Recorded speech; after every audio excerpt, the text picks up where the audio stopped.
I want to start by acknowledging that our event is taking place on unceded Indigenous territories, the lands of the Musqueam, Squamish, and Tsleil-Waututh nations, and just say very clearly that the same principles that make our solidarity with the Palestinian struggle for liberation and self-determination urgent and necessary also make it urgent and necessary that we show our solidarity with Indigenous people on these territories who are also struggling for their self-determination and liberation. I'm Ayanas, and I'm going to be moderating the event tonight, which we've called Resisting Repression of Palestinian Rights Under the Guise of Combating Anti-Semitism. And we have a really excellent panel. I'm super looking forward to hearing from all of them, and also to having some strategic discussion after the presenters about how we can escalate our organizing in solidarity with the Palestinian people as these attacks are escalating against Palestinians and Palestine solidarity. I had some salient political points to make, but I actually think probably the panel is going to make them all better than I would, so I'm just going to cut the introduction short. I'm going to introduce all of the speakers now, and then we'll start into the presentation. So the first speaker is going to be Hannah Kawas.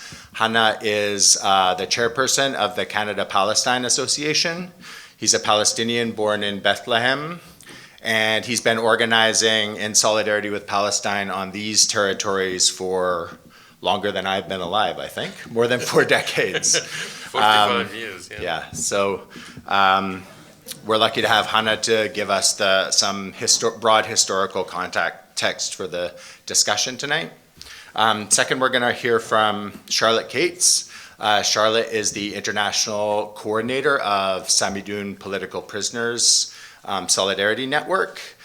She's also, are you still a member of the National Lawyers Guild International Committee? She's a member of the National Lawyers Guild International Committee, and recently returned from time organizing with Palestinian communities and Palestine solidarity organizations in Germany and throughout Europe. Now, after that, we're going to have Neil Naiman. Neil Naiman is speaking on behalf of Independent Jewish Voices tonight, and is going to be talking about the resolution that recently came to Vancouver City Council to adopt the IHRA definition of anti-Semitism and how their organization approached taking on that resolution. And Sarah, who's an organizer from COPE, Sarah Sagai, is also going to talk about some of the local organizing and grassroots resistance to that motion. And then finally, Marian Kawas, who is a member with myself of Canada-Palestine Association and BDS Vancouver, and author, fairly prolific author recently on the Palestinian struggle, and particularly the role of Canada in supporting Israel and in oppression of Palestinian rights, is going to kind of wrap things up and talk a little bit about, hopefully get us into the action-oriented part of the conversation. So let's give a hand of applause to our whole panel for coming. And I'll hand the floor to Hannah. Yeah, really, I mean, this thing about anti-Semitism is not new to the Israel lobby, or the Zionist lobby, to be more specific. I recall in 1987, we faced it all through our solidarity work, but when we started the Voice of Palestine in 1987, we were called anti-Semites simply because we wanted to give forward or to present the Palestinian narrative. And there was a complaint to the CRTC, how terrible we were, etc., etc., etc. So this is nothing new. They use it to muffle the Palestinian narrative. And, you know, no one we were on Co-op Radio for 25 years, and then we went to the internet. No one could find anything that Co-op Radio or the presenters of Co-op Radio had any anti-Semitic comment or on the radio or outside the radio.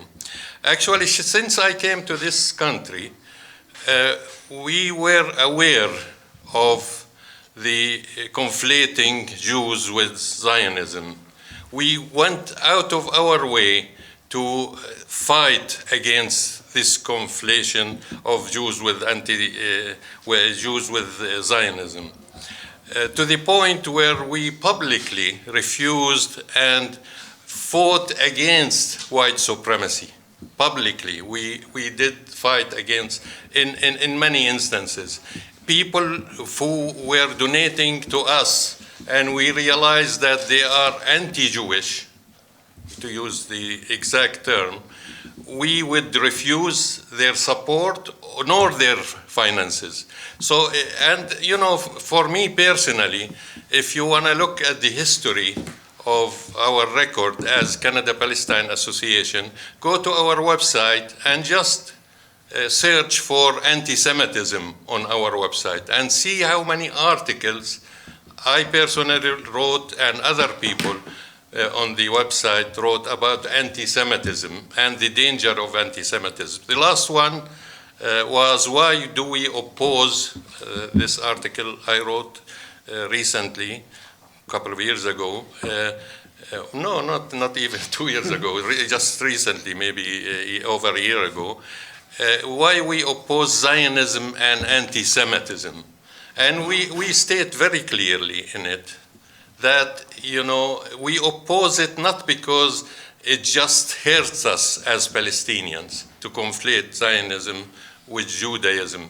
It's on principle we oppose it because it is racist and it is racism. This is why we oppose it. But for people who want to read more about our point of view, they could go to our website. This is also didn't, you know, at certain stage with the beginning of the 21st century, early in the 21st century, where the 9/11 happened, and the US and Canada adopted anti-terrorism act. In Canada, it was called Anti-Terrorism Act. In the US was similar too. And you know, the Zionist organization took this opportunity to really slander and come down on the support group of Palestinian solidarity groups in general by trying to say, first they succeeded in pressuring the Canadian government to list all Palestinian resistance organizations as terrorist groups, all of them, no exception, including the Fatah arm wing. They put them on the terrorist list. And this terrorism list means that if you are supporting any group on the list, you are aiding and abetting crimes, basically. And they had, prison sentence, and also you are liable to lose your house, your own assets even, if you publicly support and endorse the resistant groups in Palestine. Again, we wrote letters to the Attorney General, to the Solicitor General of Canada about the banning of the Palestinian group. Also, we wrote a letter to the Prime Minister, and we didn't hide it. We support the Palestinian struggle. You want to come after us? Come after us. After 9 years, they didn't dare to come after us. I still have my house paid, and I still speak out against Israeli racism and terrorism. So that was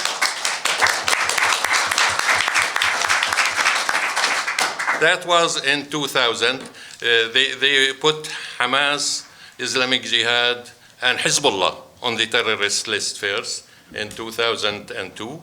And then in 2003, they put the PFLP and General Command and the Palestine Liberation Front. And then later, they put all the other resistant groups on the terrorist list. This didn't work with the Zionists. So now they are trying, they have been trying it, as I said, it goes way back to 87, but they're trying now to legislate it, to make it an offense, although they hide behind, oh, it's not binding, but at the same time, after it passes, like what happened in Canada, Canada adopted the IHRA definition of anti-Semitism. After they pass it, they go, oh, we need to have a mechanism to punish those people who are anti-Semites, in the law. And the first one to go to is to the police, in addition to the libraries, in addition to the Parks Board, in addition to all these institutions, and to try to criminalize anybody who is against Israel or publicly criticize Israel. One of the most dangerous examples in the IHRA is that, although it's contradictory, I mean, they consider, first of all, they consider any attack on Jews as an attack on Israel, and any attack on Israel as an attack on Jews. And then at the end of the IHRA examples, they say, anybody, which is contradictory to what I just said, anybody that conflate Israel action with Jews is anti-Semite. I mean, they are the one who conflating the issue. It's not, I mean, the other thing is also if you deny the right of self-determination to Jews, you are anti-Semite. The one before it, the example before it, if you say that Jews has dual loyalty and they are not loyal to the countries they are born in or they are citizens of, then you are anti-Semite also. So, I mean, look at the contradiction. What's the Jewish right to self-determination? Is it in their own countries or in Israel? It can't be both. Either you have a right to self-determination in US, Poland, etc., as a minority or as one of the citizens of that country, or you have different citizenship, which is Israel. So which one? Let us know. I mean, the whole thing is contradictory. But again, the objective of all this is not really to put these examples and etc. As IJV pointed out, 7 out of the 11 examples, 7 out of the 11 examples have Israel in it. I mean, what kind of ridiculous thing is that, Are you trying to defend? And not one example about white supremacism. Not one example. And they never mention them by name. So it is all a facade.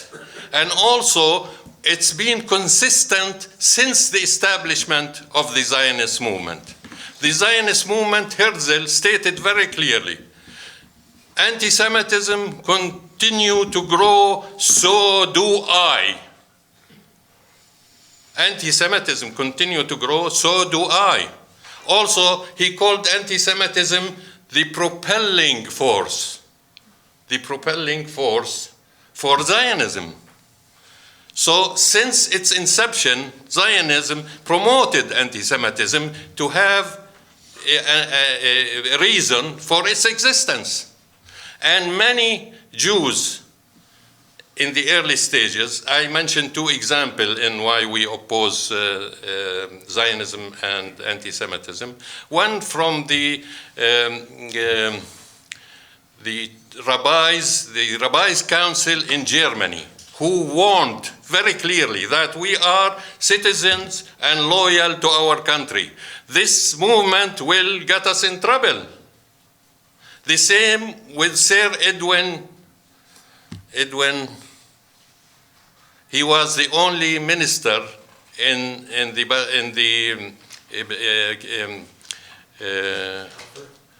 in the British cabinet. The only Jewish minister in the British cabinet, Montagu, Edwin Montagu, his name. He was the only one who opposed the Balfour Declaration, and he stated clearly, this movement is gonna get us in trouble in our own respective countries because it denies our nationality in these countries, and it's gonna promote anti-Semitism, basically. So, Zionism thrived on anti-Semitism. So to tell us now they are fighting anti-Semitism is nonsense. What they are fighting is the support work of, and undermining the support work of the Palestinian Solidarity Movement. You know, the concept of settler colonialism is clear worldwide. Whether settler colonialism, imperialism, new colonialism, they all come from the same mentality. That is, that we are better than you, and we need to control you and civilize you and make you human beings. That's the concept of all these movements. Supremacy is at its core. The same with the Zionist settler colonialist movement. They look at us as subhumans and not worthwhile. Even we don't deserve to have our own land. We don't deserve to have our own homes. We don't have to have our own nationality, nor our country, nor our nation, nor our defined national identity. So since that's why they robbed us out of our homes. That's why they stole most of the land. I mean, look at the map, how it's expanding. I saw someone recently showing it. Oh, yeah, Erdogan. He showed it at the UN, which was funny from Erdogan. You know, he showed it. Look how the Palestine map developed. You know, I mean, and he gave a lecture, you know, he's no friend of Palestine, but he went out to show how patriotic he is towards the Palestinians. So, I mean, it's clear that this is really, the core of it is supremacism. And anybody that adopts this IHRA definition is racist towards me. They're denying me my right to say, you know, Zionism is a settler colonialist ideology. Zionism is a racist endeavor. That's, I'm quoting, racist. It is a racist endeavor. I mean, without the US reversing the original resolution, UN original resolution in 1974, that stated clearly, Zionism is a form of racism and racial discrimination.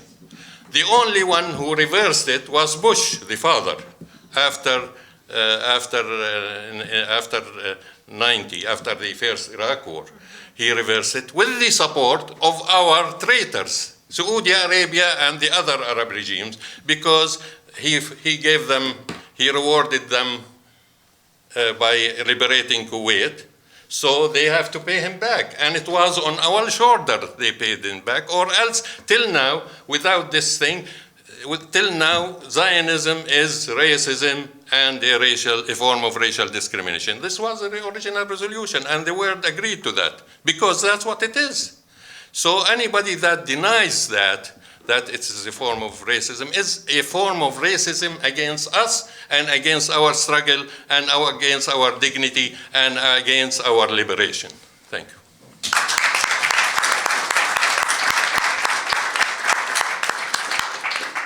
Thanks to Hannah for that introduction. I realized that I missed a step in my introductory comments. So I just wanted to say a quick thank you to the organizations sponsoring the event tonight. So especially the TSSU Solidarity and Social Justice Committee, who helped us book the space. And it's really hard to get space in Vancouver, so we're lucky to have a teaching and trade union organization that's willing to collaborate with grassroots organizations to do events like this, so that's really appreciated. And then our other sponsors, of course, are Canada Palestine Association, BDS Vancouver, Coast Salish Territories, Samedun, Independent Jewish Voices, and International League of People's Struggles. So thanks to them. So our next speaker is Charlotte Cates. So thanks so much for inviting me to be with you here today, and it's really wonderful to see so many familiar faces, as well as to see a number of new faces as well. And of course, I'm going to be speaking mainly tonight about how and why I'm back in Vancouver to begin with, but also to try to connect some of these threads that are happening here with the struggle that's happening globally as well. Because, you know, I know we're going to be talking more about this later, but the struggle that has taken place here against the IHRA definition, the achievements that have been made by the work of people organizing here, are things that are valued not just in Vancouver, not just across Canada, but also certainly throughout Europe, where people are struggling with the effects of the so-called IHRA definition of anti-Semitism and how it is being used explicitly and solely to suppress Palestinian rights and never at all to defend the rights of Jewish people or fight fascism and racism in Europe and Canada and the United States and elsewhere. So to begin, you may have heard about the situation of myself and of my husband and comrade, Khaled Barakat, who is a Palestinian writer and activist and organizer, and who is very much a person of the left, and who has spoken with groups and audiences internationally presenting a leftist, anti-capitalist, class-based analysis about the Palestinian struggle for liberation. And Khaled and I have been living in Germany for the past year and a half. We've been living in Berlin. By profession, we're both freelancers. I'm a web designer, and Khaled is a writer. And by virtue of having the privilege of a Canadian passport, it's relatively easy for people with professions like ours to obtain an extended residence visa in Germany. Because so long as you can, there are a lot of having to show different kinds of financial records and things like this. But in terms of an immigration process, of course, it is quite different than the process that people who are forced to come to Germany as refugees or who are seeking asylum go through, which is a much more repressive and harsh process that people have to go through and live with. And of course, there are many reasons why we were in Germany. Many people have heard that Germany is a place where there is a great deal of repression targeting Palestinian organizing and Palestinian rights. And in many cases, this is framed as if it's a sort of form of German guilt over the Nazi Holocaust, and that this is an expression of the guilt of the German people or the German government about, the massive, monstrous crimes of fascism and the slaughter of Jewish people. But I would argue that it is not really a sense of guilt that motivates this form of repression. It is, in fact, Germany's role in international imperialism. It is Germany's alliance with the United States and with Israel. It is Germany's role as the dominant economic power within the European Union. It is Germany's military relationship with Israel and with the United States. It is all of these factors combined that motivate the actions of the German state toward Palestine organizing and toward the Palestinian community in Germany. It is not an expression of guilt, nor is it an expression of sorrow. In fact, it is in many ways an attempt to whitewash the crimes of fascism by failing to deal with the problem of far-right, extreme-right groups, their involvement in aspects of the police and other repressive institutions in Germany, and instead throwing blame for the horrors of anti-Semitism by saying that this is a problem that was brought to Germany by migrant communities. So in fact, what we're seeing is the opposite of German responsibility for Nazi crimes. What we're seeing instead is the complete displacement of responsibility for real anti-Semitic murder and genocide, and the displacement of that onto other victims of genocide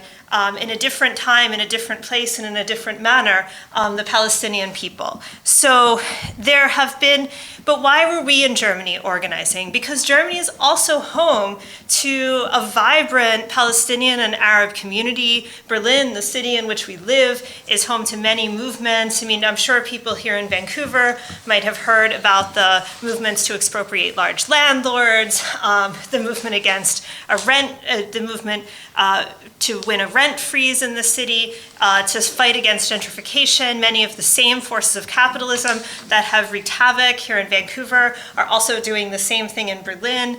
And there is a strong element of struggle and resistance to these kinds of forces and the role that they have to play. And there are different estimates as to the number of Palestinians in Germany, as to the number of Palestinians in Berlin. They range from 30,000 to 150,000. There have been waves of Palestinian migration to Germany.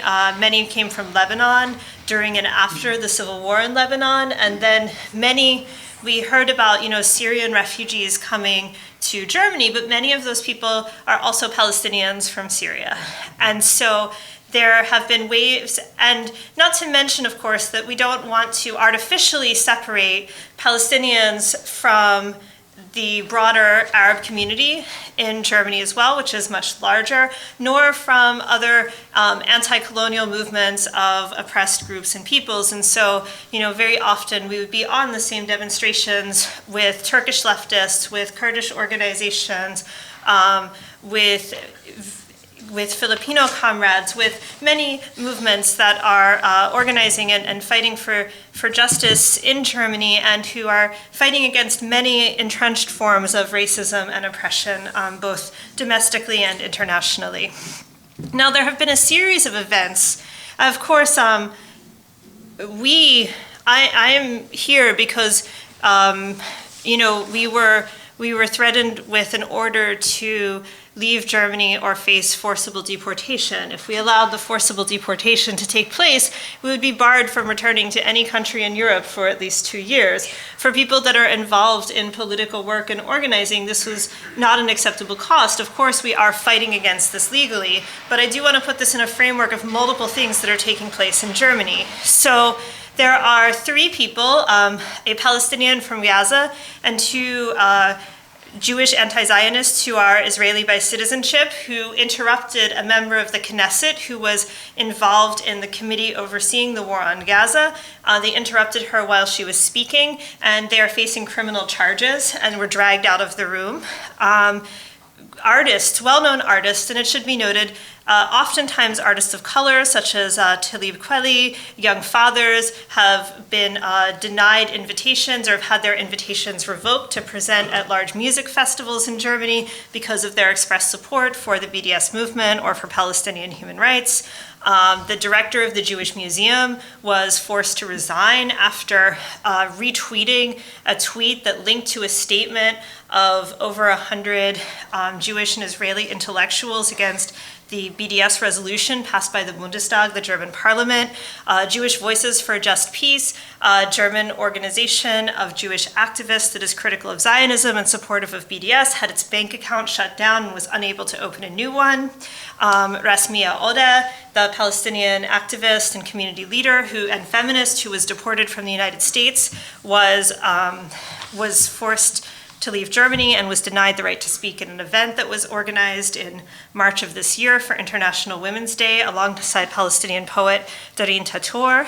And of course we have the case of Khaled Barakat, but it has not stopped there. Most recently, British author Camila Shamsi was denied a book award that she had already been awarded because of her support of BDS. Lebanese artist Walid Rad was also denied an artistic award because of his support for BDS, and 2 Palestinian rappers were arrested as they went to perform at a public concert in Brandenburger Tor because of the lyrics of their songs opposing Israel and supporting Palestinian rights. And that just happened last week. week. So this is a whole series of things that are happening. And the case of myself and Khaled is not an isolated case, but rather as part of a comprehensive attack that is both targeting solidarity and support for the Palestinian movement, or is targeting the right to be involved in boycott, divestment, and sanctions, but is also very much targeting any attempt at political mobilization by that very same large Arab and Palestinian community that I just spoke about earlier. There is an attempt to demobilize this community and place it outside of the framework of German politics, so that these people, many of whom are young people who care deeply about the Palestinian cause and who have been, many people have been, working for a few years to get their papers in order. And just as they're going to be able to participate more actively in politics, they're facing a new wave of repression that's designed to foster fear in the community and really is a form of very material racist oppression against communities of color, and particularly Palestinian and Arab communities in Berlin and throughout Germany. In the case of Khaled and myself, we were walking. Khaled was invited to speak in Arabic to an Arab community event that was organized actually by sort of a group that brings Arab intellectuals to speak monthly about the situation in their countries. So the month before, there had been a professor speaking about Yemen. The month before that, someone spoke about Iraq. The month before that, someone spoke about Sudan. And Khaled had been invited to speak about Palestine, again in Arabic to an Arab community audience. Now, initially, the problems began when the event space pulled out and said, you can't hold the event here. Why? Because it's a publicly funded community space. And so what we're seeing time and time again, and this is not something that happens just kind of organically, but due to government pressure, organizations and institutions that receive public funding from the Berlin municipal government, the Berlin state government, or the federal government deny Palestinians or Palestine solidarity groups the ability to hold events in those spaces because it contradicts policy regarding Israel, and it could give rise to anti-Semitism and hatred. And of course, this is very much a racist action that is denying very specifically Palestinian communities in Germany the right to meet and the right to organize and speak together, and framing that within a constant context of criminalization, police surveillance, and state surveillance that prevents any form of truly independent and self-determined organizing.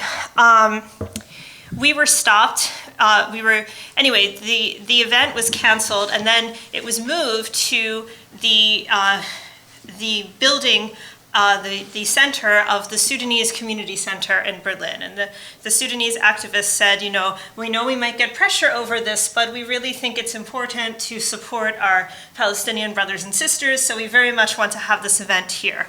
And we took the U-Bahn, the subway, to the event, and as we got off of the train, we noticed there was a really large police presence in the area. And we sort of had some misgivings, and we thought, well, is this about us? But there's so many cops. It looks like there's some kind of a festival or a public event or something. This is going to be a small function of like 35, 40 people. Why would there be all these cops for this? But of course, all of the cops were in fact for us, and we found that when we turned onto the street where the event was going to take place, and Khaled and I were stopped by police, and they asked him if he was Khaled Barakat. He said yes. They said, you're not going to be able to speak tonight. You're banned from doing so by order of the immigration authorities. And Khaled and I were both taken to the police station in the area, where Khaled was given an 8-page document. They told him that he could not meet in groups of more than 10 people, and that he had a political ban imposed upon him from June 22nd, which was the date that this happened, until July 30th. And this political ban meant that he could not participate in events, meetings, demonstrations, any activities. And why was this the case? Well, there are a number of things that were cited, but they focused on, you do not support Israel's right to exist. Now, of course, this parallels the framing in the IHRA definition that to say that Israel, the state of Israel, is a racist endeavor is an expression of anti-Semitism. Throughout this highly politicized document, they conflated anti-Israelism and anti-Semitism. And anti-Israelism is the best translation in English of the German word that was used. So anti-Israelism and anti-Semitism is entirely the same thing. They could not come up with one anti-Semitic or anti-Jewish thing that Khaled had said. All they could come up with was, well, you said that you support Palestinians' right to resist. And they said that there was a poster for one of your events that featured young people throwing stones in the Intifada, and this is an expression of support for violence. These were the things that they were citing in attempting to make a case for anti-Semitism, when of course none of these things have anything to do with hatred of Jews or the Jewish people. So this political ban lasted for all of this time. A wonderful Palestinian German lawyer who represented us. I'm sure I'm running over time, so I will try to finish. You got 5 minutes. Okay, great. Our wonderful Palestinian German lawyer filed Nadia Samor.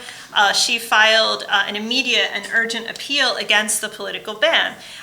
What happened, though, in court is really very interesting because a traditional appeal in a German court will take around a year to be heard. So an urgent appeal gives you the right to have your case heard urgently because it's a matter that has to be dealt with right away. What happened is that the other side, this order was issued by the immigration authorities, specifically because Khaled is a foreigner. Therefore, he's not a German citizen, he's not an EU citizen. So Germany says that it does not have to abide by its own obligations under UN conventions that it is a signatory to, such as the International Covenant on Civil and Political Rights, because they have an exception for foreigners who may disturb the peace and harmony of the state of Germany. And so what's disturbing the peace and harmony of the state of Germany? Khaled giving a speech in Arabic to members of the Arab community about the situation in Palestine. In fact, very specifically, he was going to be speaking about Donald Trump's so-called deal of the century and its impact on the region as a whole. And that was the speech that needed to be stopped and could not take place.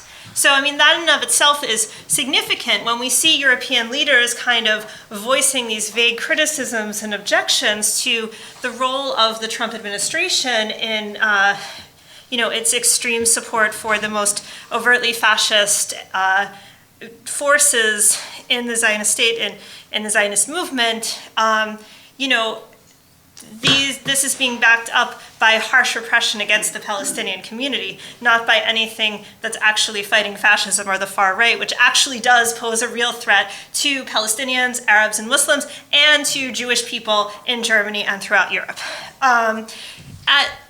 We fought back against the political ban. The immigration authorities refused to turn over documents. They wasted almost a month refusing to turn over documents, saying that they still needed more time, basically trying to run out the clock. And they said they would not renew the ban. And it's true.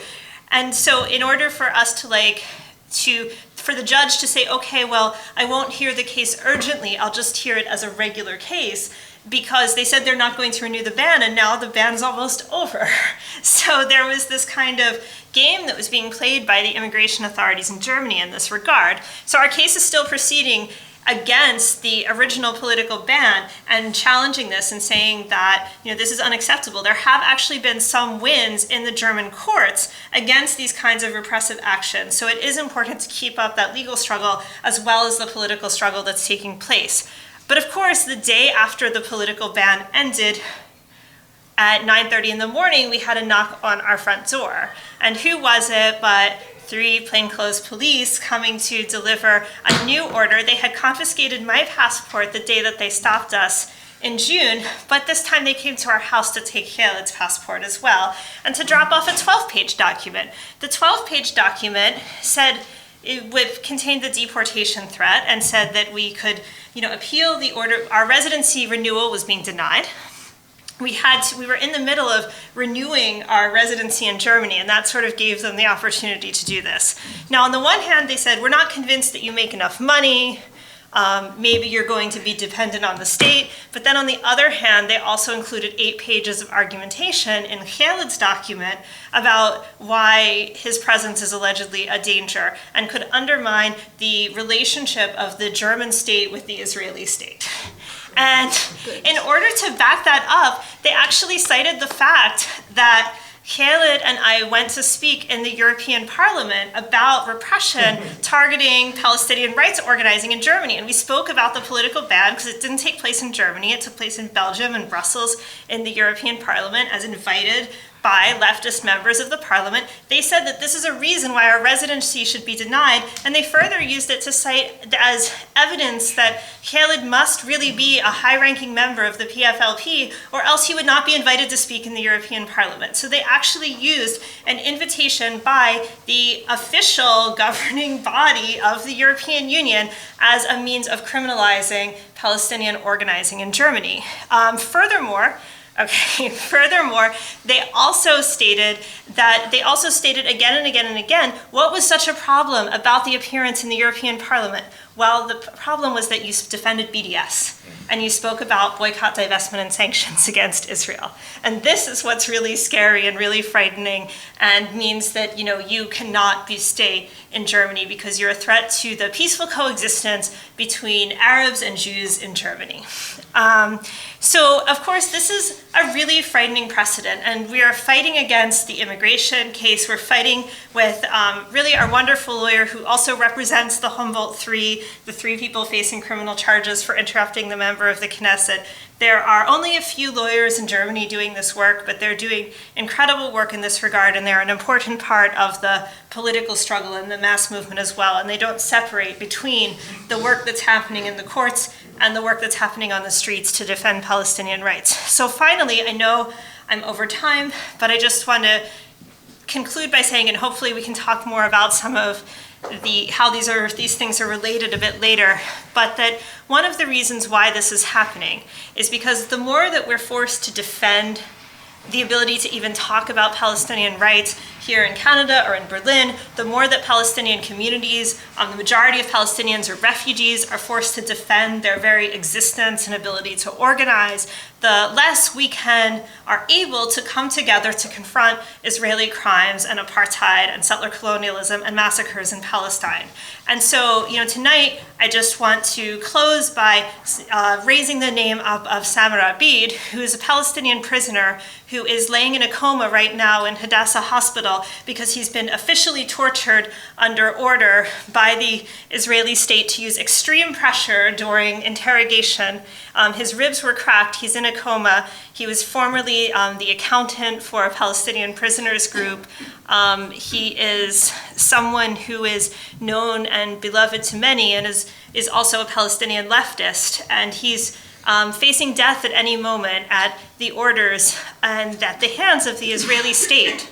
Not at the hands of Jewish people, at the hands of the Israeli state. At the hands of a state that is backed by the Canadian government, by the US government, by the German government, and by the European Union.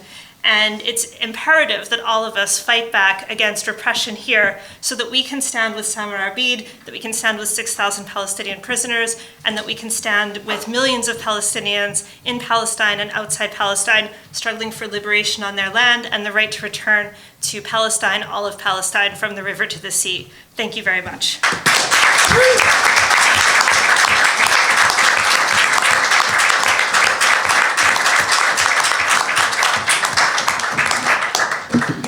Thanks so much, Charlotte.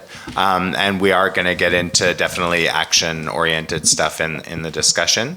But next we're going to turn to another concrete case of repression of Palestinian rights under the guise of combating anti-Semitism, one that happened right here in Vancouver. So we're lucky to have Neil and Sarah both to be able to talk about that motion that came to Vancouver City Council and how it was fought and successfully sent to committee. Yes, we love that, sent to committee. Anyway, first of all, I I feel humbled speaking right after what you have raised, Charlotte. So haven't seen you in a few years, and wow, it makes us realize the struggles that we have here, which are important. Unfortunately, what we see in Germany, I hope, is not a foretell of what we're going to see here. So that's why any victory that we can have, and this victory that we had in Vancouver was the first attempt that they had to try to bring this to a municipal level in Canada, and we were successful at stalling them. We haven't won totally yet, but we've stalled them. And I guess I want to talk a little bit about how that came to be, because I think that's the most important component, is to figure out how can we fight this trying to bring this IHRA definition in so many levels, municipal, police, school board, parks, whatever, to stop legitimate criticism of the State of Israel and support Palestinian rights. I guess I want to start by giving just a bit of history for those who might not know. Sarah will continue a little bit later. But I guess a motion was brought to City Council by one of the nonpartisan association members of City Council, Sarah Kirby-Young, to City Council. She gave a notice of motion, which is how it works. And in her motion, she asked, and there were many whereases in this motion, and the whereases documented, according to her, the increase in anti-Semitism and hate crimes against Jews in Canada, and in Vancouver in particular, and that's something that I think we need to look at more carefully as to how these data are collected and how they're identified as being hate crimes. But in her motion, then she had all these whereases, and then in the motion that she asked that the IHRA definition be adopted, and gave the definition without, in the motion, the definition was given, but the illustrative examples were not included. So the illustrative examples, 7 of which deal with the State of Israel, and not in any way deal with real anti-Semitism, were not included in the motion. They weren't even referenced to as that they existed. And in the second part of the motion, which was the most damning part of the motion really, was that further that Vancouver City Council direct staff to share the motion and the IHRA non-legally binding working definition of anti-Semitism with the Vancouver Police Department, Vancouver Public Library, Vancouver Park Board, and Vancouver School Board for their review and consideration as an additional practical tool in addition to any existing working definitions in identifying anti-Semitism. So not only was she attempting to bring this motion in force in City Council, but to try to bring that in other institutions in Vancouver. I guess this notice of motion gave us about 2.5 weeks? Not less than that. I think less than that. 2 weeks. Okay, so we were in a rush. We had to hurry. And I guess what we attempted to do, I guess it was there were many prongs, but the most important component of it was to try to see how could we fight this?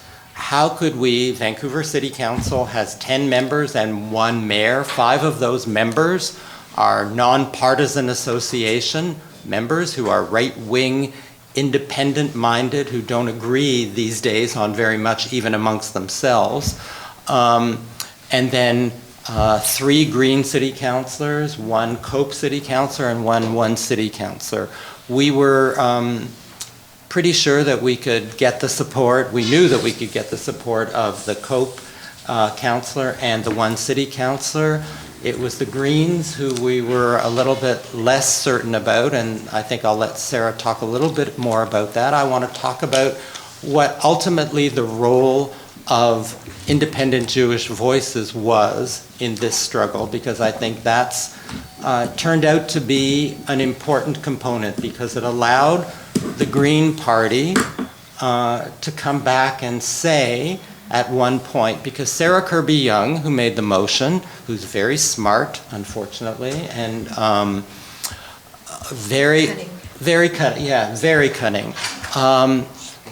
When she introduced the motion at City Council the night of the meeting, she made it clear that in her statements that this definition has been adopted in many parts of the world and is the definition that the entire Jewish community is behind, is what she said. And one of the things that we were worked very hard to do was to try to get Jewish individuals to write, identifying themselves as Jews, to write to City Council and to put their names on a list to speak to this motion at City Council, because we wanted to show that not all Jews were in support of this definition. In fact, there were many Jews and Jewish organizations which were opposed to this motion. And this proved to be one of the Green councillors during the debate, Adrian Carr, as it turned out, said, well, I don't know how you can say that the entire Jewish community accepts this definition. I've received hundreds of letters, she said, from people identifying themselves as Jews who are not in favor of this definition at all. And so that was one of the most important components that we could use to fight this. The other component, which I think was the most, I guess the two-pronged thing, was that this definition was flawed in the fact that it really wasn't a definition of anti-Semitism, but was an attempt to stifle criticism of Israel. The other component was, why in this multicultural, multiracial city was City Council coming up with a definition of anti-Semitism when we lived in a society where Islamophobia, racism against Aboriginal people and the black community is far more central, far more important for us to deal with, because it's so much more vicious than it is towards any anti-Semitism which might occur in Vancouver. Why are we singling out anti-Semitism and not dealing with coming up with a definition of how we can fight all forms of racism and fight against white supremacy? So those were the two prongs of the approach that we were trying to take. And I think both worked, both had validity, and I'll let Sarah finish with why that validity came through with how the referral was actually framed. But I wanted to share one thing. During those frantic 2 weeks, several of us wrote letters, had interviews on radio, and we worked with Independent Jewish Voices Canada quite carefully in trying to give us advice on the kinds of arguments that we could use. Just so that people know, Independent Jewish Voices Canada has set up a website called noihra.ca, which is full of resources about an 18-page critique of the definition itself, with examples of why each of the 11 examples, illustrative examples, are full of pitfalls and problems. In addition to that, there are resources about what anti-Semitism is. There are resources about where such definitions have led to the suppression of free speech in other parts of the world. So for those of you who might be interested, take a look at the website noihra.ca, and that is a website that that IJV has been working very hard on. And I just want to say a couple of other things about what IJV is doing about this whole issue, because this issue affects not just us here in Vancouver, of course, but all across Canada, where there is now, I understand, a motion coming to City Council in Calgary for a similar motion. And there have been attempts, of course, to suppress free speech at the universities and to the Canadian Federation of Students. So IJV has been lobbying both the Canadian Association of University Teachers to come up with a policy and to work together with IJV to come up with a policy about allowing free speech and legitimate criticism of the State of Israel on campuses and support of Palestinian rights, and supporting the Canadian Federation of Students, which took a motion supporting BDS, and have now been, the B'nai B'rith is attempting to get the ability to students not to pay into the Canadian Federation of Students because of the motion that they took supporting BDS. So IJV has been working very hard at lobbying across the country to try to get this definition stopped. And I'm just going to end, and I'll let Sarah give you because she worked like a maniac and was amazing. I just wanted to read a statement put out by 40 Jewish organizations around the world, including Independent Jewish Voices, about the adoption of the IHRA definition. And I think it's important to show that we're not working alone on this. There are other Jewish organizations in other countries where similar attempts to use this definition to stifle free speech and to not allow support for Palestinian struggles. As social justice organizations from around the world, we write this letter with growing alarm regarding the targeting of organizations that support Palestinian rights in general and the nonviolent BDS movement in particular. These attacks too often take the form of cynical and false accusations of anti-Semitism that dangerously conflate anti-Jewish racism with opposition to Israel's policies and system of occupation and apartheid.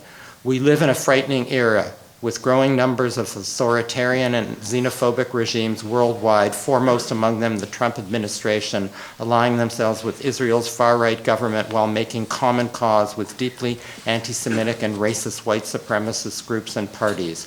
From our own histories, we are all too aware of the dangers of increasingly fascistic and openly racist governments and political parties. The rise in anti-Semitic discourse and attacks worldwide is part of that broader trend. At times like this, it is more important than ever to distinguish between the hostility to or prejudice against Jews on the one hand and legitimate critiques of Israeli policies and systems of injustice on the other. The IHRA definition of anti-Semitism, which is increasingly being adopted or considered by Western governments, is worded in such a way as to be easily adopted or considered by Western governments to intentionally equate legitimate criticisms of Israel and advocacy for Palestinian rights with anti-Semitism as a means to suppress the former. The conflation undermines both the Palestinian struggle for freedom, justice, and equality, and the global struggle against anti-Semitism. It also serves to shield Israel from being held accountable to universal standards of human rights and international law. We urge our governments, municipalities, universities, and other institutions to reject the IHRA definition and instead take effective measures to defeat white supremacist nationalism, hate, and violence, and to end complicity in Israel's human rights violations. Israel does not represent us and cannot speak for us when committing crimes against Palestinians and denying their UN-stipulated rights.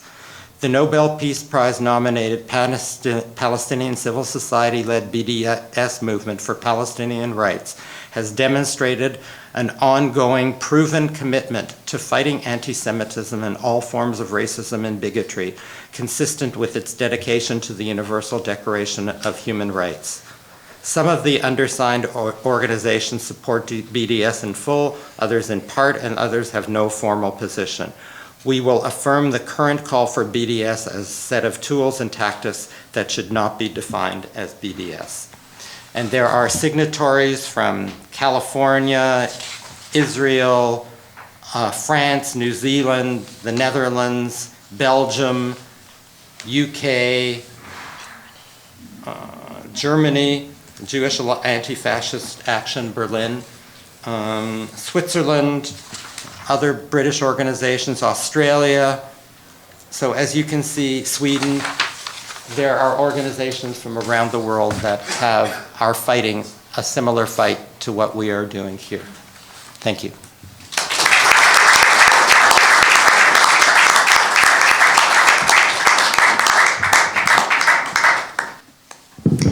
Hi, everybody. Thanks to Neil for telling that story so perfectly. And also, IJV played such an important role in the mini victory that we achieved. I also want to say thanks to Charlotte for this. I feel like it really grounded me, and I was feeling a little more optimistic than I probably should have after the little victory. This bigger picture was really important in understanding where we're at, and I want to. I feel like might be good. I see some faces in the audience from people who worked on the campaign as well. So I'm hoping maybe in the discussion time we can get more into the details of our organizing. I made a note of the things that you wanted me to go into details, but I would like to talk a little bit about kind of my own reflections from the campaigning around this issue. The fact that we had a victory that was really, really significant. So I try to use this opportunity as a time to reflect on how that happened, why it happened, and how can we replicate that? Because I think it's a time it's a really scary time. And if we don't organize to win, we're going to keep losing. So some of you might know me from other kinds of activism. I do a lot of housing activism. As we know, that's a big issue in Vancouver. And I work with an organization called Vancouver Tenants Union for the last 2 years. That's what I've been doing. And I also worked on the COPE campaign last year during a municipal election. So I also want to say that this is an issue that's really, I feel the most visceral of all. Like, this is the closest to my heart, and I'm like, my social media timeline, of course, is filled with the news and the stories, and a lot of times it feels like too much to take in. You read about the prisoners and the tortures and the olive trees and the houses and all of these things that we constantly see, and it feels like we need an expression of that anger in the form of a mass movement that's kind of missing. I really feel that in a strong way. I feel like there should be hundreds of people in this room, but it's great that you guys are here, and it's great that this organizing is happening, so it gives an expression to that anger, so we can find a way to process this together. So I'll just give a little bit of background. COPE, Coalition of Progressive Electors, is a municipal party. We campaigned on rent freeze and mansion tax last year. We had a really class war-based campaign that kind of anchored on issues of housing in particular, which, as you know, is the main issue that we have in Vancouver right now, big housing crisis. Rents are skyrocketing, and a lot of people are losing their homes. So it's, of course, when you think about the ongoing colonial and capitalist oppression, these struggles are not really disconnected. So on a personal level, the campaign that I worked on with a lot of other people, some of you are here, was really important for me because one part of it was that I was campaigning for 3 people to elect a city council. At least 2 of them had a strong public record of standing up for Palestine, even though that wasn't the issue of the election. But we did get attacked by some minor attacks from the Israeli lobby, the usual charges, anti-Semitism and that sort of stuff, although the attack from the real estate industry was tenfold, so it kind of drowned the other stuff. But that was important for myself, at least, that these are the people we're trying to elect. It's not just about having good policies on one thing, it's about kind of having the perspective. So So one thing that's really important is that since we got Jean Swanson on council last year, I've personally been to City Hall like every other week, and it feels like the organizing just doesn't stop. But there's a couple of things about that. One is that I didn't know much about how the City Hall works before we started doing that work. I mean, of course, there's a lot of you who've been doing that for much longer, but I feel like since we took power with COPE, there's a whole new generation of people who are learning about how this system, this intricate, really reactionary system works, and that was the thing that came in really handy when we had to jump into action with less than 2 weeks for this motion. If we just had to start learning about the system, we wouldn't have been able to achieve the victory that we did. And the kind of mobilizing that we did for this motion was something that we did for Jean's motion, for tenants protection last year, or for several other motions since then. And actually tonight there is a motion for the Oppenheimer tent city that people are speaking for at City Hall.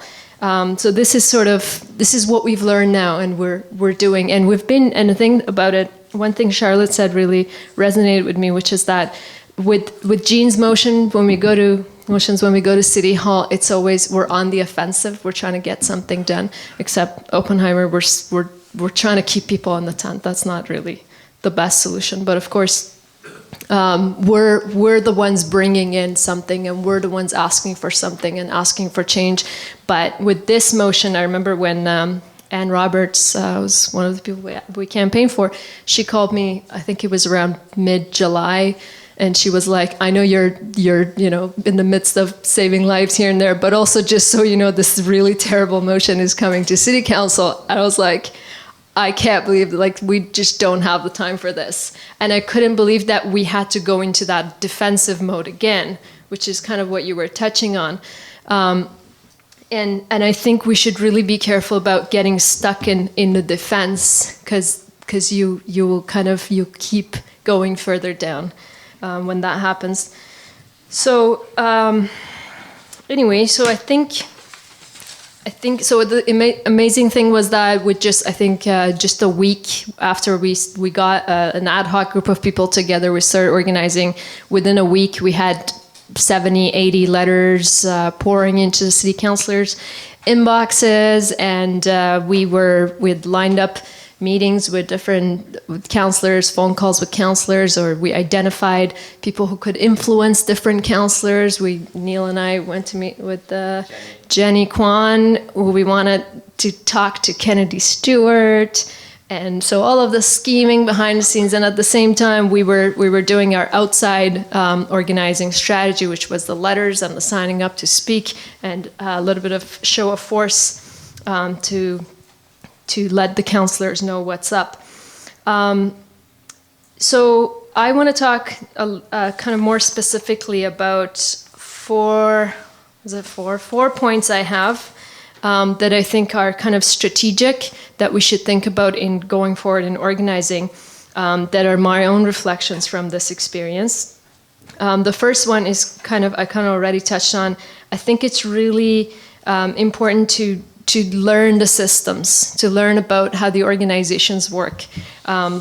This one was at City Council, but just to give you an example, if this was happening at the BC Parliament, I wouldn't have had any clue what to do about that. I wouldn't have even known who to call, who would know about that, And the reason that we did know about this is because our housing activism and our Palestine solidarity activism networks are overlapping, and that's a great thing.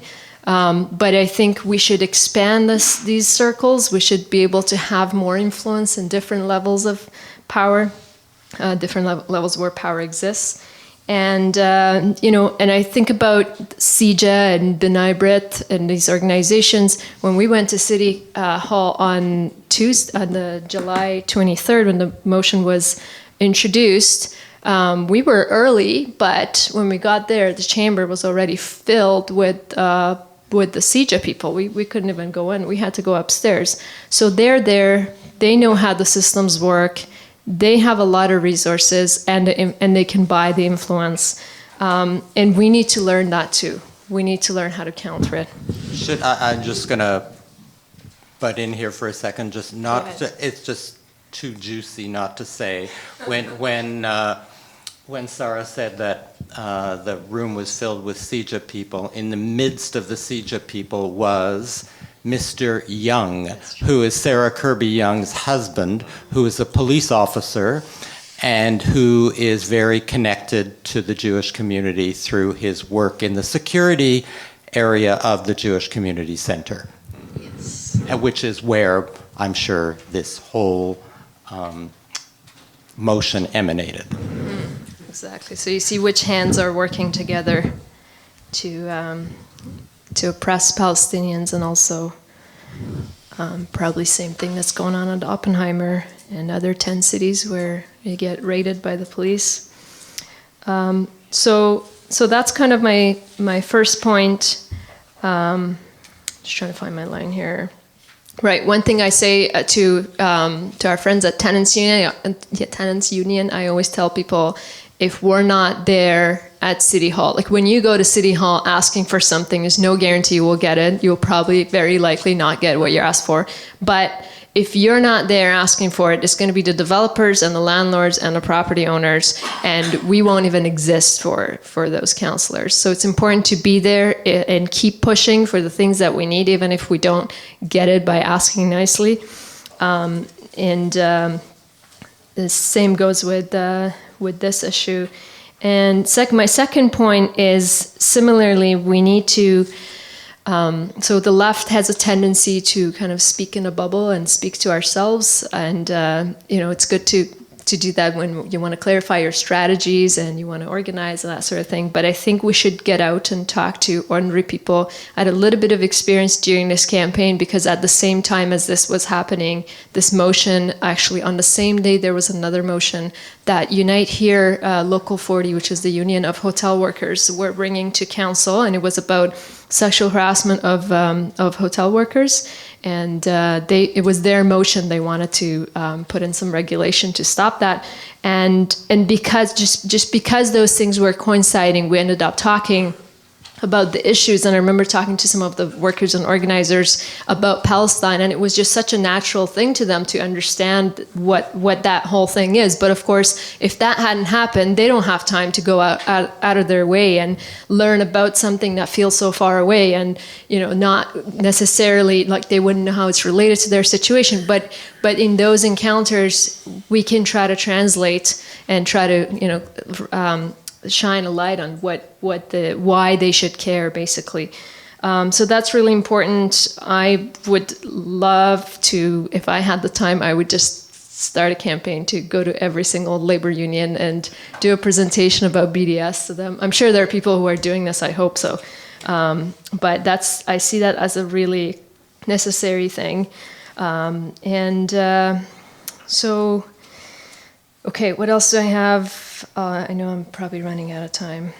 About 2 minutes. 2 minutes? Okay, so I have, so the other point, the other kind of reflection is that what I saw, at least, maybe Neil has a different reflection, but what I saw from the letters that started pouring in and from the response that people gave to our call to action was that people were ready. And this was really, like, I felt that very strongly, that as soon as I put something out on Facebook just to my own friends, and it just exploded, and everyone was like, what? I can't believe this is happening. Tell us what to do. And just the very strong letters that people were writing, it's like this anger that's in us, and it's looking for a way to come out. Of course, it's also sad that it's coming out for this really regressive motion. I wish we were going on the offensive. I wish we were going to City Council for a BDS motion, or to other levels of government. But I really felt, and I felt sort of an urge to do something about this, to keep going with this, because people want action. And just to stop a really regressive motion didn't feel enough. And another thing that I felt was that the letters, as Neil said, there's a lot of letters from Jewish people, from families that were Holocaust survivors, and that was really powerful. There were also a lot of letters from just a general Canadian person. I don't want this to happen.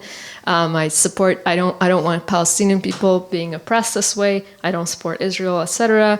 And there was also letters from people, maybe Middle Easterners, Arabs, Palestinians, Muslims, etc. And I just had this feeling, maybe this is, again, my analysis, maybe it's different for Neil, maybe you feel differently, or city councillors thought differently about it, but I just felt like the Jewish letters were very strong, the Canadian letters were very strong, had a very strong influence. But I feel like this is an issue, the issue we're dealing with. There's such a strongly entrenched racism that the voices from Middle East will not matter as much. I hope I'm wrong, but I feel like this is a situation where we need allies.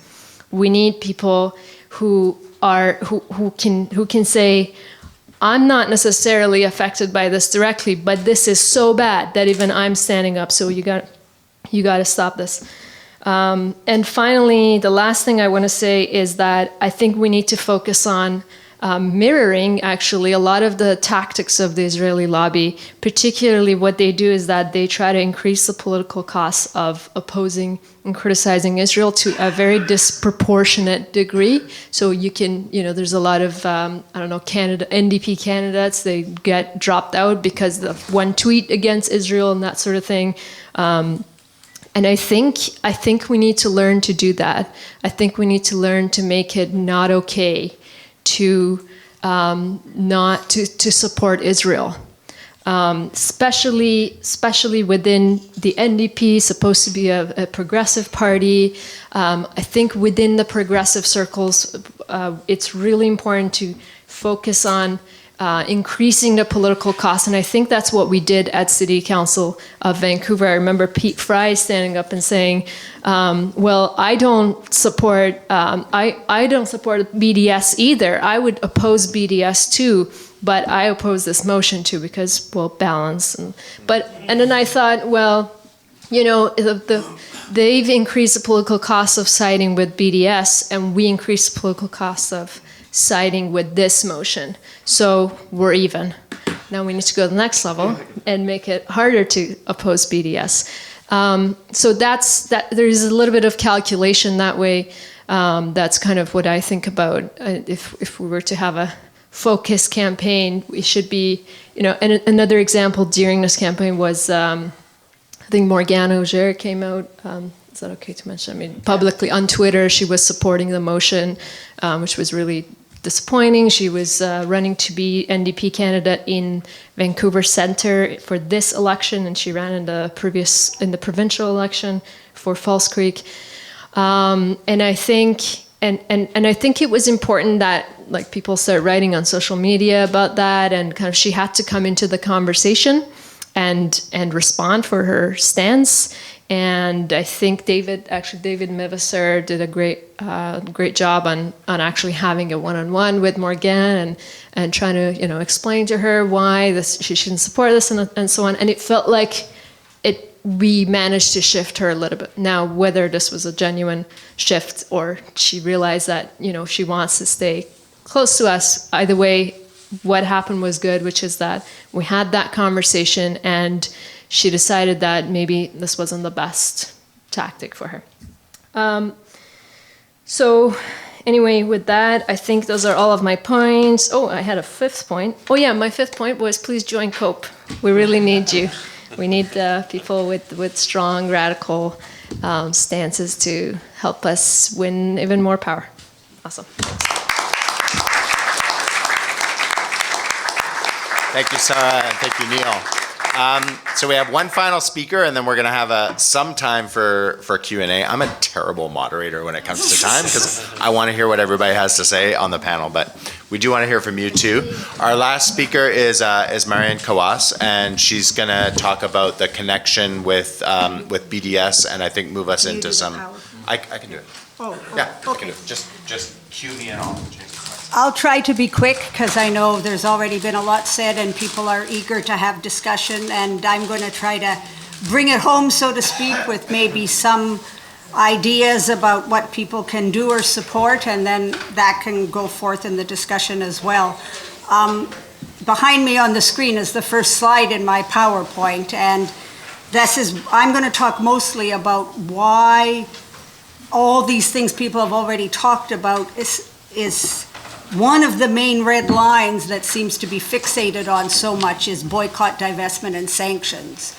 Most people I hear have probably heard about the BDS movement, and why is that such a big issue for Israel and the Israeli lobby? So I'm just going to talk a little bit about that, give a little bit of history on that, talk about what local campaigns people are doing on BDS, because I agree with Sarah that a big part of not just the IHRA definition, but all of the other intimidation and bullying by the pro-Israel groups is to sort of box in the narrative, shut people down, keep them so busy having to defend themselves or get caught up in all of this that they don't have time to do the work that they would be doing otherwise. So I think it's really important to continue with those campaigns and that work that we know is so critical to do.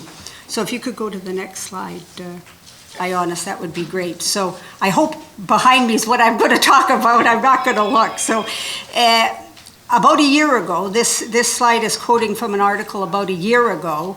An Israeli delegation was in Europe already at that time, pushing with European governments that BDS was a red line and that the IHRA definition was the tool, as people have already explained, was the tool that they would use to delegitimize the BDS movement, to claim that it was anti-Semitic. So, I mean, this move has been going on for a while. Europe, as Charlotte has pointed out, has been feeling the repercussions of all of this much more seriously than we have yet to feel in Canada. But this just gives you a little look at what was happening a year ago and that this push was already starting. So then if we go to the next slide, the third one. So this is the infamous Gilad Erdan. I think many people will have heard of him. He's the Israeli Minister of Strategic Affairs. Gideon Levy in Haaretz refers to him as the BDS busting ministry. He's made it almost his life's mission to try to go after BDS. Each year he comes out with a new report. It's almost like a bad Netflix series that comes up with a new horrible season each year, even though it's crappy, but they keep coming up with something new. 3 years ago, or 2 years ago, they had what was called the Hate Network, and they singled out groups around the world and said, oh, these are all evil BDS groups and they're spreading hate. Last year, he came up with what he called terrorists in suits, which is where he attempted to paint people who were supporting BDS as actually terrorists in disguise, and drew all sorts of sort of vague and links and went back to what, obscure relationships people had 25 years in the past. Anyway, that was last year's report. This year's report, which just came out last week, and that's what this slide is talking about. This is his new one. It's called Behind the Mask. And this is where now the new line is that the BDS people hide behind this mask of pretending that the whole struggle is about human rights and about protecting the human rights of Palestinians, but that's not really true. That's just a mask, and it's these, evil anti-Semitic people behind the mask that are promoting this. So that's the new line now, behind the mask.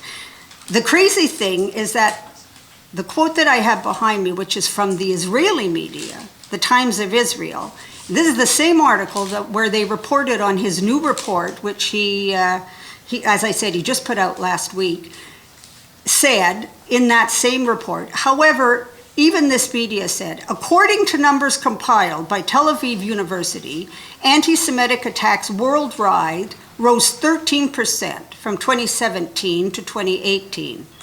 The US, France, Britain, and Germany had the most attacks. However, the majority of those attacks were linked to the ascendant far right, which is not allied to the Palestinian cause. So even the Israeli media is pointing out that the rise in anti-Semitism is coming from white supremacist groups, is not coming from the Palestinian solidarity movement at all. But nonetheless, this does not stop the Israeli government and the pro-Israel lobby from making Palestinian supporters, and especially people promoting BDS, are sort of like the major enemies that they want to target, and they've made that abundantly clear, which in the next slide, I'll show that the IHRA definition, as I think people have mentioned, was first introduced or was made part of an anti-racism strategy by the federal government in June of this year.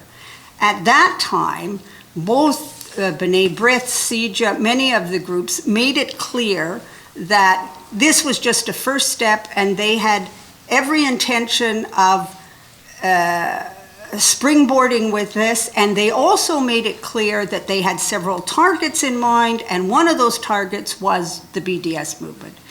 And although they go out of their way to say that the IHRA definition is not legally binding, I have two quotes up there if people look at them, that the first thing that is mentioned, the first one is by Liberal MP Michael Levitt. Probably most people are familiar with him. He's the co-chair of the Canada-Israel Parliamentary Group.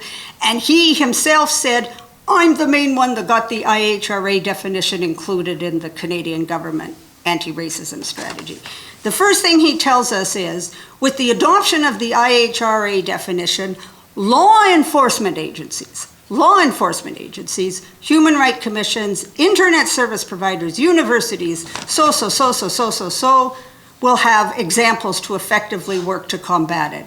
If it's a non-legally binding definition, why he's rushing to mention law enforcement agencies before anybody else, we can only guess. He gets followed up by Joel Wheatman, co-chair of CIJA, who comes with exactly the same line.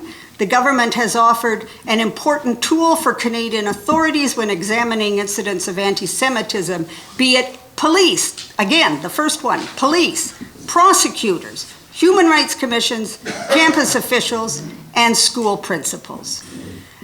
This mirrors what we saw in the Vancouver resolution, where they added that dangerous paragraph at the end saying this should be sent as a guideline to police, school board, parks board, public library, etc., etc. God only knows, maybe even the kind of meeting we're having here today would be considered unacceptable. And, you know, that's sort of the worst case scenario on how that could all play out.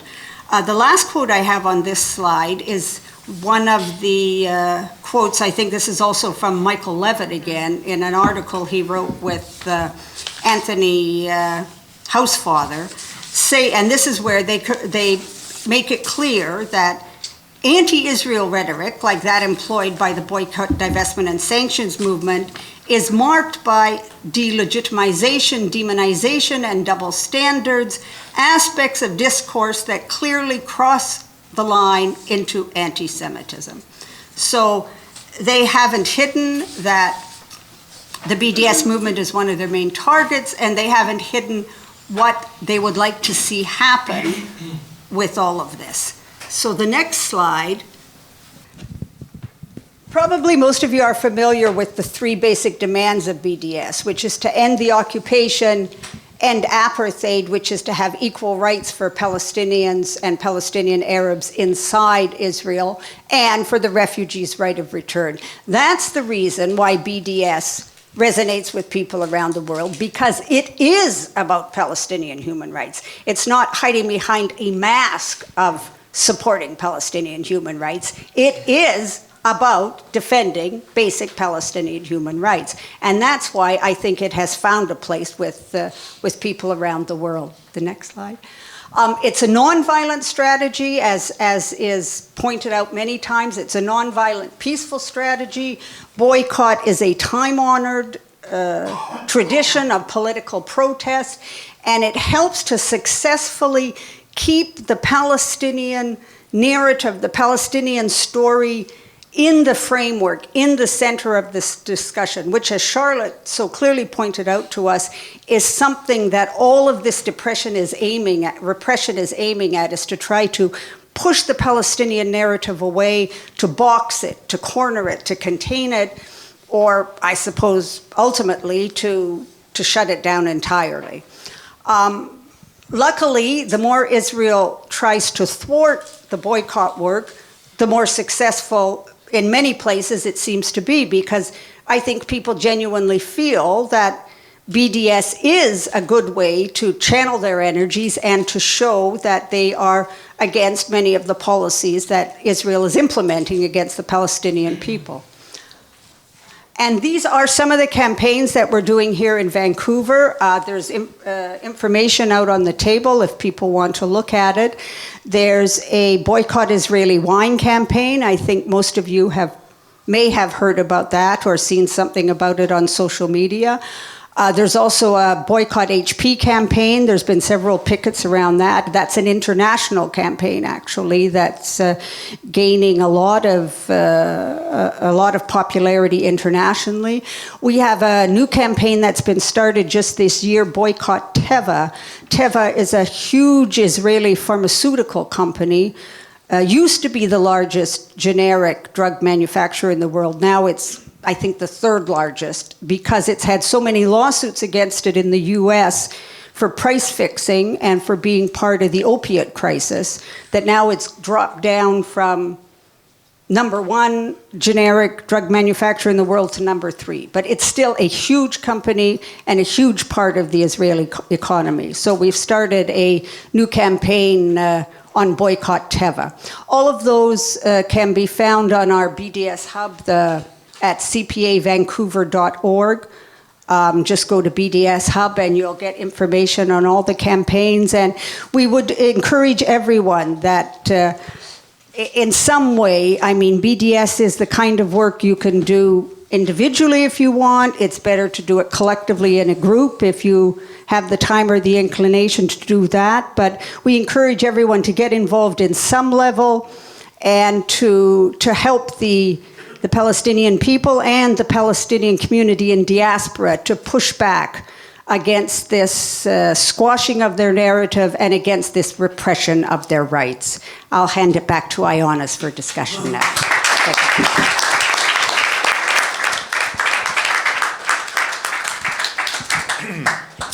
Thanks so much, Marion, and thanks to all the speakers for those great presentations. We've got 20 minutes for questions or discussion.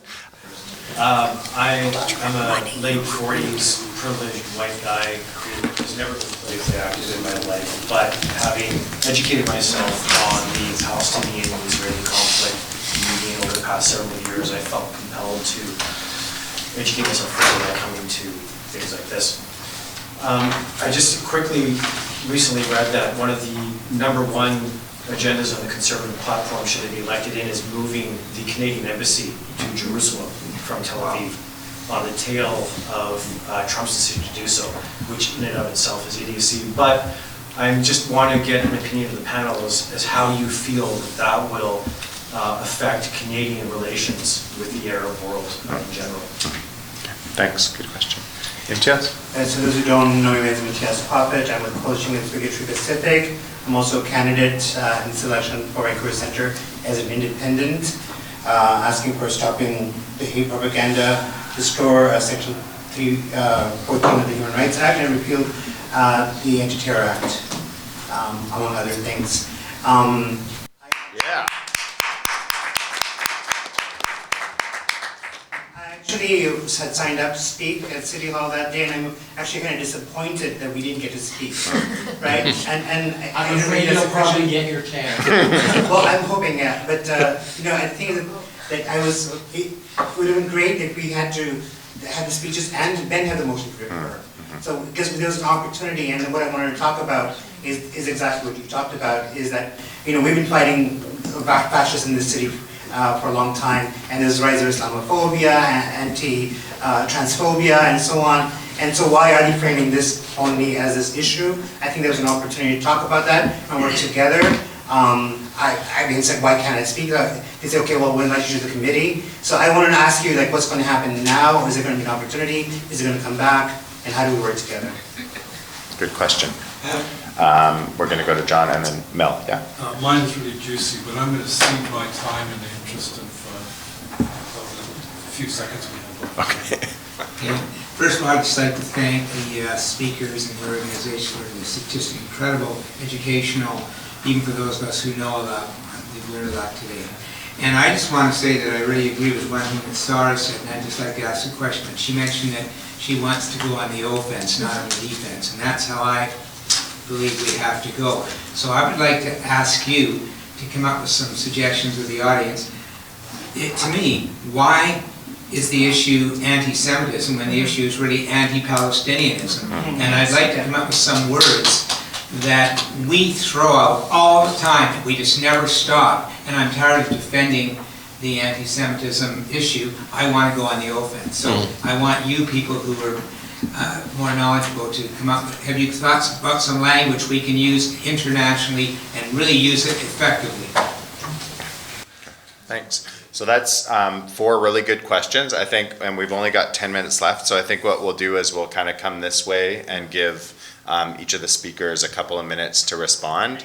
And then if any of the questions aren't covered, I'm going to bring them up at the end, but I suspect they all will be. So maybe we'll come back down to Neil and Sarah to respond specifically to the questions about the stuff at the city and any the stuff at the city. The stuff at the city is that the motion was referred to. The city already has a an advisory committee on race and ethnocultural relations. It's our understanding that that committee, they've met once. They have not set the terms of reference of how they're going to continue dealing with this issue and other issues. There's also a similar issue where there was an apology towards the Indo-Canadian community for historic racism in Vancouver. So good that those 2 motions came on the same day, because that puts it into the context that we need to deal with racism across the board and not deal only with anti-Semitism. And one of the victories that we also did have in that was that we never mentioned the IHRA definition in the referral motion. The referral motion was to work on racism, including anti-Semitism, but never, ever mention the IHRA definition. Yeah, she hated it, and she thought, which we loved. Anyway, what's going to happen after that? My assumption would be, you know how City Hall works better than I do, my assumption would be that this committee will accept some kind of deputations, whether or not they will have to themselves come around themselves as to whether or not there will be personal, people can come and speak to them, or whether they'll only accept written documentation. That they haven't decided yet. So we're trying to do our backroom lobbying still around that as well. I'll just say quickly on that, there is a public meeting that this committee has on November 14th. For those of you who are following the Facebook event for our campaign, the date is now moved to November 14th. That's the reason why, because there's a public meeting. Although at this point, we still don't know whether people can sign up to speak or what the format is going to be. All of that is unknown, but I think we will know. And if you Google Vancouver City Council Advisory Committee, sorry, what was it called again? You know the folder. Race and Ethnocultural Relations. Relations, that's the name of the advisory committee. And then there is a list of names of the people who are on the committee. So it would be good to check that, because if you know anybody there, or if it's somebody who you're connected to with 2 points or one degree of separation or whatever, it would be really, really good to connect with those people. Our understanding is that most people on that committee would be open to hearing our side of the issues, because they are on the Race and Ethnocultural Advisory Committee, so this is what they do, this is what they deal with. And we're generally optimistic about the committee, but yeah, we're basically waiting to hear what November 14th is going to be like and see if we need to organize or not. And sorry, back to you. Yeah, no, I'm okay. I think I love what you said, Mel, but I haven't come up with a term yet, so. Yeah.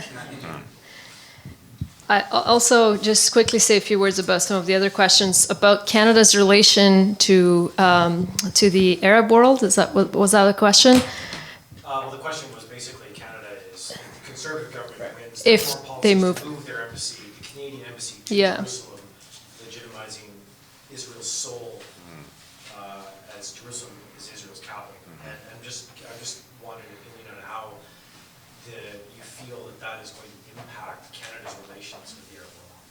Yeah, my feeling, and others can weigh in, my feeling is that Canada doesn't have a very good relationship with the Arab world. They have a very good relationship with Saudi Arabia that we sell arms to. I think Canada, at least in the Middle East, Canada is generally understood as being a major supporter of Israel. So I hope, obviously I don't want the Conservatives to win ever at all. That would be a disaster for a lot of us. And if that happens, I think it can propel a lot more resistance here locally and reaction in favor of Palestine, but of course we'll still be on the defensive, as we discussed. So I don't know how, I'm not feeling like that will be a major blow to relations that already exist.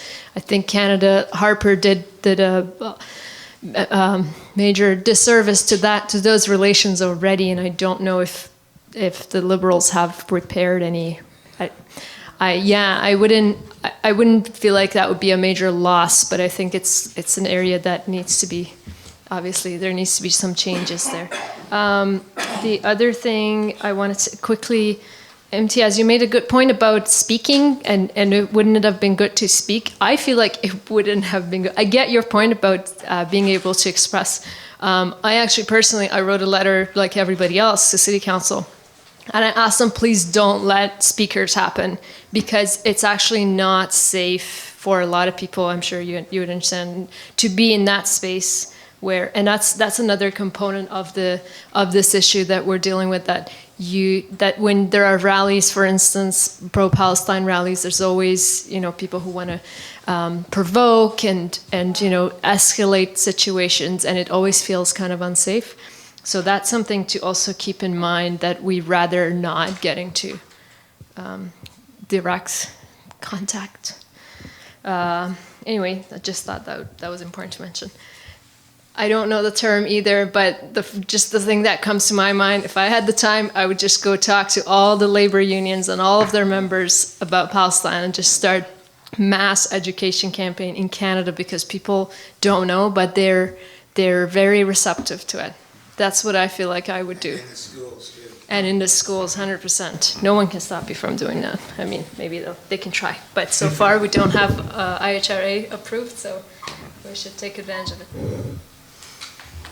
I won't say much because I got dragged outside for some logistical details, but just as to the last point Sarah brought up, in the last year, there have been people working on going to do small educationals with various different unions. Actually, quite a few were done, and actually specifically to try to approach people about BDS and how the unions could get involved in BDS, or just to float the idea with them. And because people have discovered in the past that like the VDLC here in Vancouver has already passed a good resolution supporting BDS, and educationals were done with them, educationals were done with other unions, and we've had the experience that the unions, once they come on board, they're more firm in their support. They don't get as easily pushed, Blackmailed.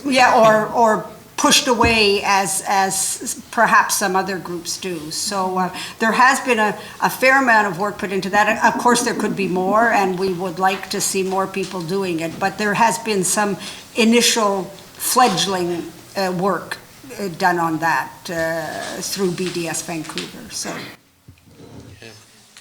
Yeah, I think really it's the objective of the Zionist Hasbara is to kind of put us on the defensive.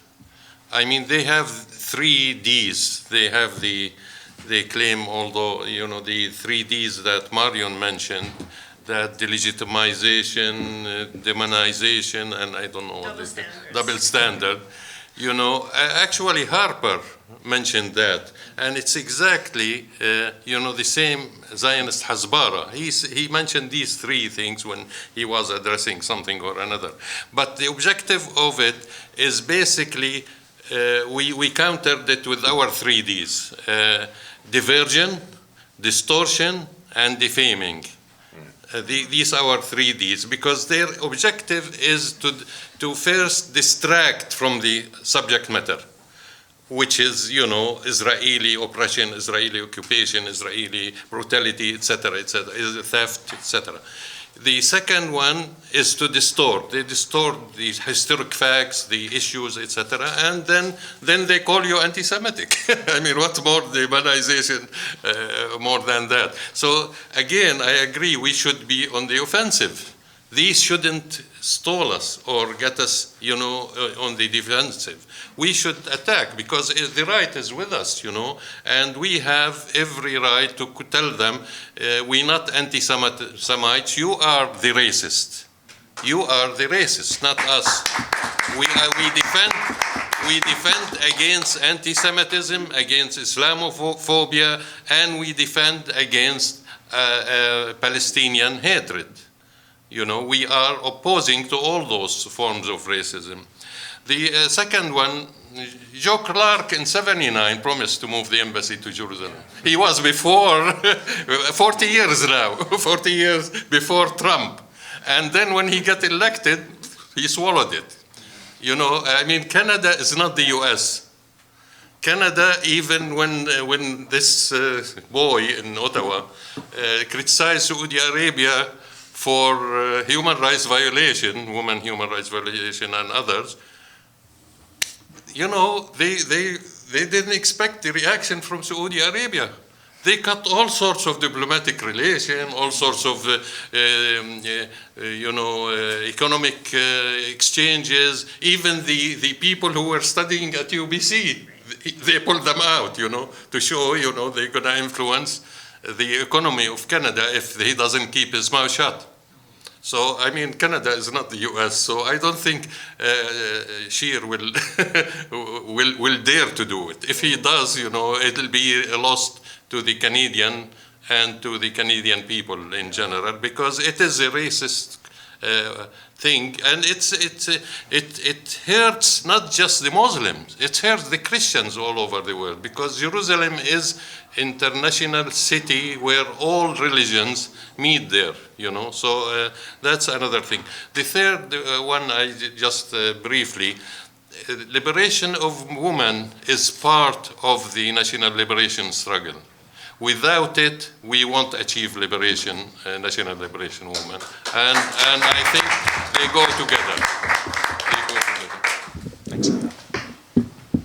Thank you. Most of the questions I think were already answered, but I do think it is important to talk about the issue of not being on the defensive and standing up to fight racism and fight oppression and fight apartheid of all forms together. Because really, when we're fighting for Palestinian rights, that's what we're doing. We're not doing something separate from fighting for liberation and self-determination for indigenous people on this land. We're not doing something separate from fighting against real estate developers. We're not doing something separate from fighting against pipelines and extractive industries, or against fighting, or from fighting against, you know, Canadian and US and European European imperialism and the vast harms that it is inflicting upon the world and continues to inflict upon the world today. So if we fight against, so when we say anti-imperialism, when we say anti-capitalism, when we say anti-racism, these things all embrace the Palestinian struggle, and they absolutely exclude the Israeli state, because Israel is a racist endeavor. The state of Israel is a racist endeavor. The IHRA definition and its illustrative examples exist in order to attempt to take that very basic fact and make it sort of impossible to state. I mean, it should be noted that if we go back around 20 years ago, we were seeing demands that people disclaim support for armed struggle in the Palestinian movement, and even the call for BDS was seen as kind of a reform, as a reform alternative to, like by some people, this was put forward, an alternative to supporting armed struggle. So now what we're seeing is, that's considered beyond the pale completely. So now it's you even supporting the idea that people do not have to buy Israeli products is somehow something that must be criminalized and something that must be fought. I did also want to mention, because it came up a few times, the issue of statistics. In Germany, statistics around anti-Semitism are monitored by an organization called RIAS, which is state-funded. Now, it should be noted that this does include far-right attacks, real, actual, anti-Semitic violence and beatings that are carried out by neo-Nazis. And it also includes things like, I saw a poster and it had pictures of people throwing stones in the Intifada and no mention of Jews whatsoever. So in fact, the statistics are even more skewed than they might appear, so that what's actually happening with these statistics isn't just illustrating a rise in anti-Semitism. What it's actually doing is whitewashing the actual effects of fascism and blurring them out by mixing actual fascist and racist attacks and facets of the rise of the far right and the continuing force of actual armed and militant neo-Nazi groups, and saying, this is the same thing as people putting up a poster or doing a graffiti that says Free Palestine in an Arab neighborhood in Berlin. And obviously these are things that are completely opposed to one another. So it is very important to uncover those things. And again, there's so much more to say about all of this, but I know we're probably literally out of time. But I just want to share one anecdote, because it's important in illustrating our joint struggles. The mayor of Berlin, Michael Mueller, is part of what's called a red-red-green coalition, but it's not very red and it's not very green.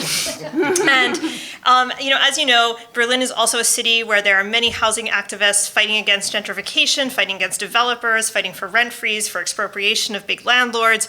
And the big landlords in Berlin are not individual landowners. They are, just like here, major, huge corporations and developers.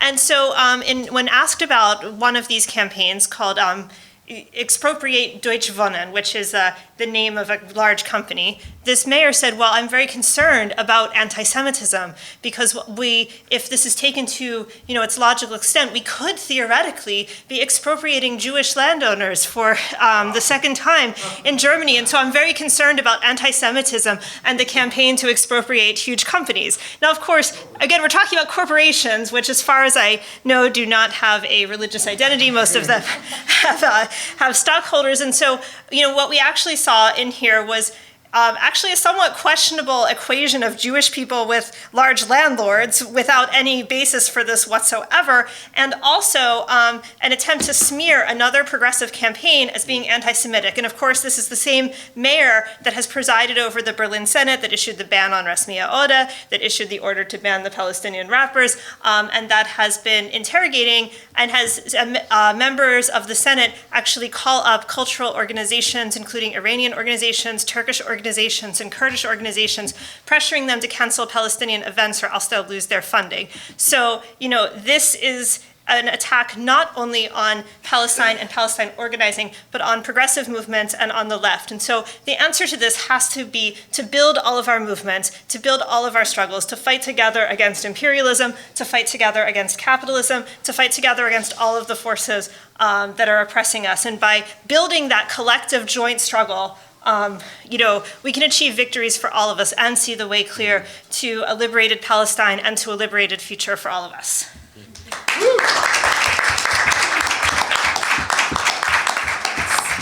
Let's have a big round of applause for all of our speakers. It's been a really...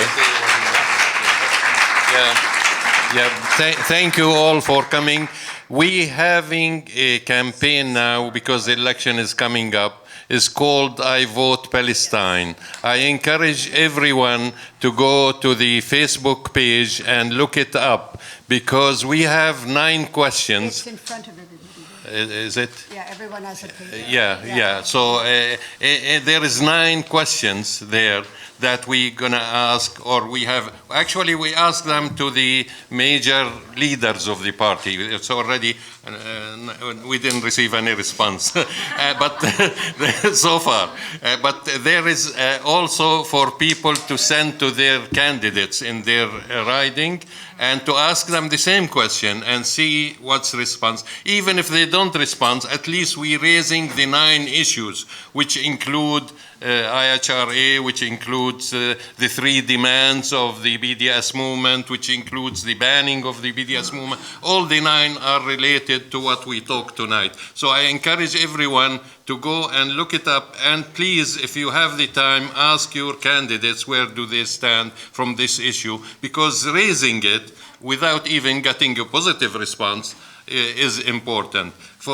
Till now, only Communist Party with 29 or 31 candidates agreed to all the 9 demands, which is really promising and, shows that people are interested and add MTS to it, which is really important to show that even if it's a small candidate that don't have a chance to win, but we should show support for them on every level, because I don't think anybody is going to take over the government tomorrow. It's a strategic thing for all the progressive movement to strive to.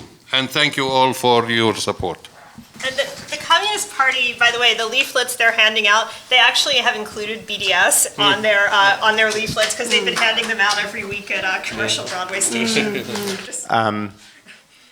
So thanks so much to everyone for coming. We have a few minutes in the room so people have a chance to chat. Do look out for actions organized by BDS Vancouver. There's also an action that you folks got a leaflet here organized by JV and CPA. We're going to be organizing a HP boycott action coming up in November, so keep your eyes open for that. And also, folks can go on, if you go to the Sami Dun Facebook page, there's urgent actions in solidarity with Samar Arbid taking place over the next couple of days that folks can participate in. So please take a few minutes to do that as well. Thanks, everybody.